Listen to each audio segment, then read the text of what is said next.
Hey everybody, it's Jason Blaha here. I thought I would sit down and do another video for you guys and gals. Let me get a sip of my water first. Get my beautiful radio voice going, and let's talk about this. Yes, I still have the scrape on the top of my head from that barbell. It happens. You know what? I'm going to be body positive about it, though. It's beautiful. All right, over to the point. What does the body positivity movement get wrong? Because a lot of us in the fitness world are very critical of them for very good reasons, but at the same time, they do get some stuff right. And I would agree with people that you should love yourself, you should love your body, you should love who you are, no matter what you look like. Okay, I want to be extremely clear on that. And I'm speaking so that we get this out of the way as someone who has been over 300 pounds, has been morbidly obese before, has been down that road.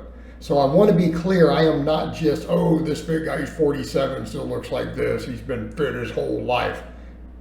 Okay? He doesn't know what it's like. I don't want to hear that because that's not true. All right? We've seen pictures of me very, very obese before. I've been through a lot of stuff. I spent a year in bed sick. Been through a lot of things. It hasn't been all sunshine and rainbows and roses and unicorns. All right? So I want to be clear there. So, I want to be absolutely clear that I do not think that because someone is obese or heavier or at a heavier body weight that they should not love themselves, that they should not accept themselves. In fact, I would say that them learning to love themselves, okay, and learning to love and appreciate their body is part of the process of becoming healthy. I feel it's a critical step. So I will give credit to that movement for that, okay? I will give credit to that movement for that. However, the problem is when they start pushing stuff like the idea that you can be healthy at any size. That is not scientifically supported. If someone gets up and says that, you are in direct opposition to all the research around the globe. You are essentially saying all the medical doctors, all the researchers, the World Health Organization, all these other groups, you're saying all this evidence is wrong and the scientists and the experts and the doctors are wrong. Okay, that is what you're saying, and you're completely ignoring all the literature for the purposes of a movement, and that's not good. Okay, we absolutely should not ignore the general scientific consensus on something for a social or political reason, and I don't care which political ideology you're part of or what the topic is. That absolutely should not be done. We should not ignore science and experts. We absolutely shouldn't. We may not agree with even everything they say, but we shouldn't be ignoring them and saying, oh, they're just flat wrong. All of them. Because that's what you're saying with that. And no, it is not possible to stay healthy at a certain level of adiposity, and that's the amount of body fat you have. It is impossible. And that's not my opinion.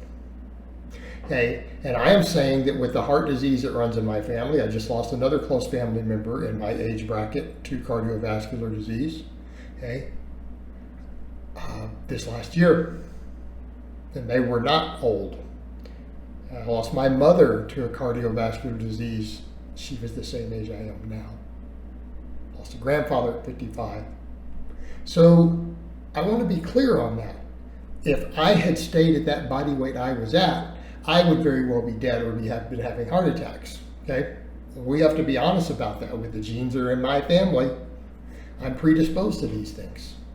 That is not, I would be dead, and I have to know that. And if I'm not objective in saying, hey, I can't stay in that condition, because I gained 100 pounds again in my early 30s when I got sick, then had to lose it. Had I not reversed that, there's a very real chance I would have been on my first, second, third heart attack, maybe had to have a bypass surgery, would be dead.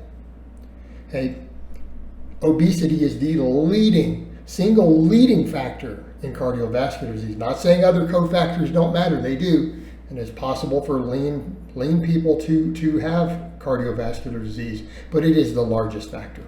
Okay, how about diabetes, cancer? Way up there. People don't think about that. They think of cancer as people being really skinny. Well, yeah, after the cancer's ravaged their body. But being obese, having more body fat, not necessarily muscle. Muscle is protective against cancer, by the way, in the literature. Gaining 20 pounds of muscle will actually help you fight off cancer. All right? Gaining 50 pounds of body fat, your chances of almost every type of cancer go up dramatically. Same thing with diabetes. You gain 50 pounds of extra body fat, particularly if you're dieting. So people say, well, you can have a healthy diet, and a healthy diet will help reduce slightly. Yes, it will there. The wrong foods will make it worse. But simply the act of the obesity itself, if you're genetically prone, can trigger prediabetes. It can trigger type 2 diabetes. It increases it by an enormous margin. Plus, if you're not obese and you're at a healthy body fat and you are active, no matter what your genetics are, it is statistically extremely unlikely that you will ever develop type 2 diabetes. All right? So it's not possible to health at every size. It is in direct contradiction to all the data. Same thing with quality of life, right? Same thing with quality of life. And we could say the same thing for someone being, too skinny or anorexic. It's actually not as bad in many cases until they get to the most extremes to where they're having organ damage. And I've known some cases of that, unfortunately. But on average, that is still not as bad as being morbidly obese. Now, does that mean they shouldn't love themselves? Of course they should. But they need to be looking at their health also. Because your physical body and the types of body weight we're at, the amount of different types of tissue we have, how much muscle we have, how much fat tissue we have, our bone density, my God, our bone density is a product of diet and training and exercise, isn't it?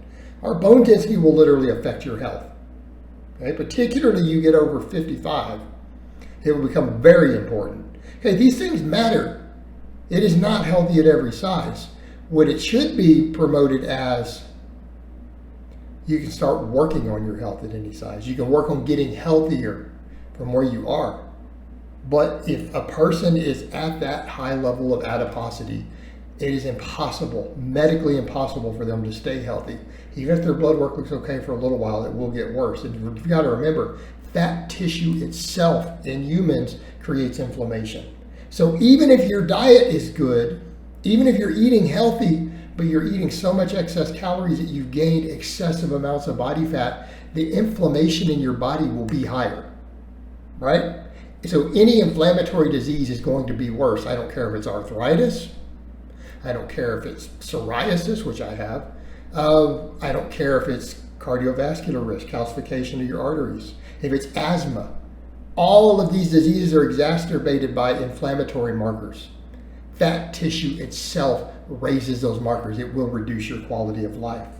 That's why it's important, as I would say to the people, if you truly love yourself, and you should love yourself, and you should love your body, if you truly do, you will work on improving that.